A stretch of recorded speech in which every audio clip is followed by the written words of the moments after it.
Hi, my name's Ilana Wechsler from teachtraffic.com, and I teach business owners how to grow and scale their paid traffic campaigns so that they don't need an agency. How has the paid traffic landscape changed over the last few months, and how can businesses and agencies take advantage of these changes? So I guess we're talking coronavirus type era.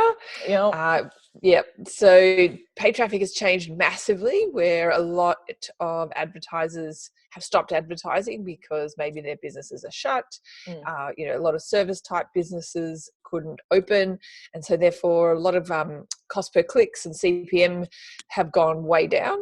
And so I actually think this is a perfect time to be advertising, but obviously, I'm going to say that because that's the area that that I work in. But I really just I genuinely feel like there's a lot of benefits to be had in taking advantage of cheaper, right. CPMs, basically. What are some paid traffic channels that are often overlooked, and why do you think that those are sort of ignored? Without a doubt, I find people ignore the Google ad platform. I Mm, think there's a perception that it's really expensive and difficult, but personally, I love the Google ad platform.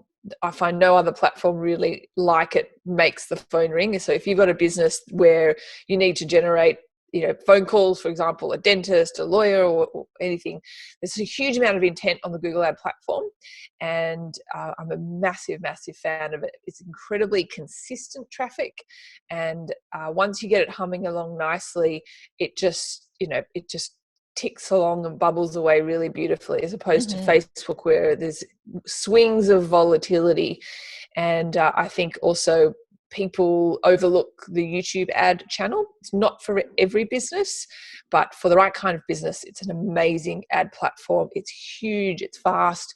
If you master it, then you'll never have a traffic problem again. I know it's a big call to make, but Right.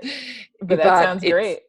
yeah, like it's massive because Yeah. it's an expanding ad platform with all the amount of new content that's constantly added. It's just an ever expanding ad platform. What are the biggest paid traffic mistakes you see small businesses making? Ooh, on Google or Facebook or both? Let's go both. Okay, let's start with Google. The biggest mistake I see people make is not segmenting their audience and excluding, Mm, let's say, people who've purchased their product and or their existing customers. That's actually a good thing on Facebook often, if you show your ads to your customers, because then they sprinkle it with beautiful social proof saying, I love these shoes that I bought, they're so mhm. comfortable, so and so, you got to try them. So that's why the platforms are so different. The biggest mistake as well on Google, on the search network side of things, is people often don't set up conversion tracking, so they've got literally no idea if their ads are working or not. So it's an extra step you do need to take, but Mm. when you do that, you've got transparency of what's working and what's not working. On the search side of things, they often don't add negative keywords, and they don't, as I said, segment. So they don't.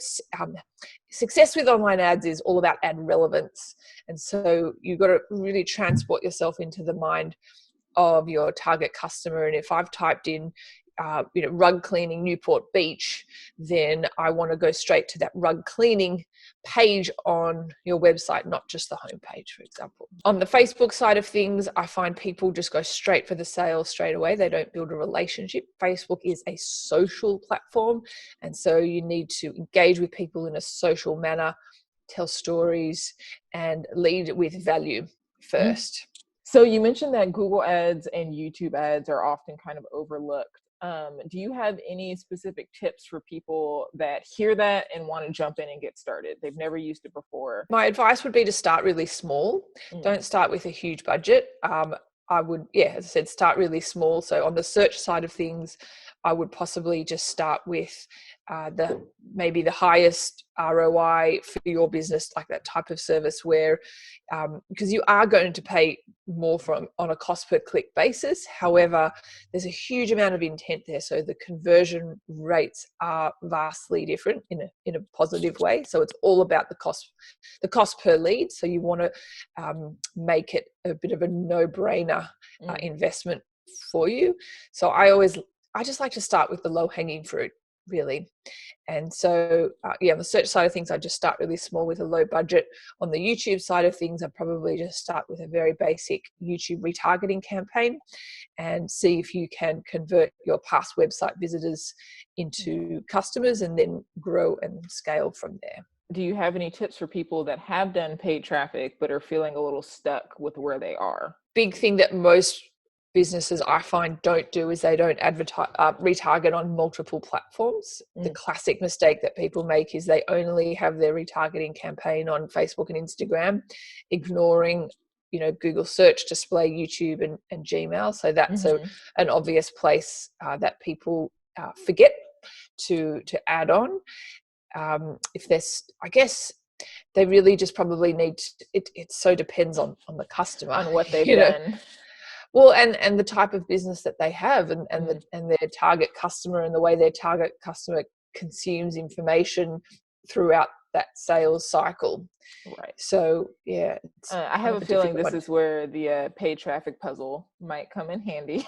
If they Correct. watch the training. Yes. That might help. Can you give them like a little overview of what the paid traffic puzzle is? So the paid traffic puzzle is, I guess, a framework that people can follow by which they can grow and scale their paid traffic campaigns profitably. I've run an agency for 7-8 years now, focusing only on paid traffic. So I've grown and scaled ad campaigns in possibly every industry under the sun in my time doing this, and it pretty much just follows the same kind of formula. But so the puzzle pieces are all the different traffic strategies that you can do, and every industry has a different looking puzzle. And so we always start with a retargeting campaign on multiple platforms, and they're your corners of the puzzle. And that's because we always want to get a retargeting campaign working on multiple platforms first before we start buying any cold traffic. So they're always the corners, and also the corners reveal what is the next thing that you should do. And then and so that's therefore the framework that comes into it. What's the number one thing people need to know to be successful with paid traffic? I think they need to know their target customer intimately, in terms of what are their pains and frustrations and their struggles, what keeps them up at night. So that's number one. So they want to know the internal dialogue that's going on in their customer's head. And number two, how much they're prepared to pay for a lead.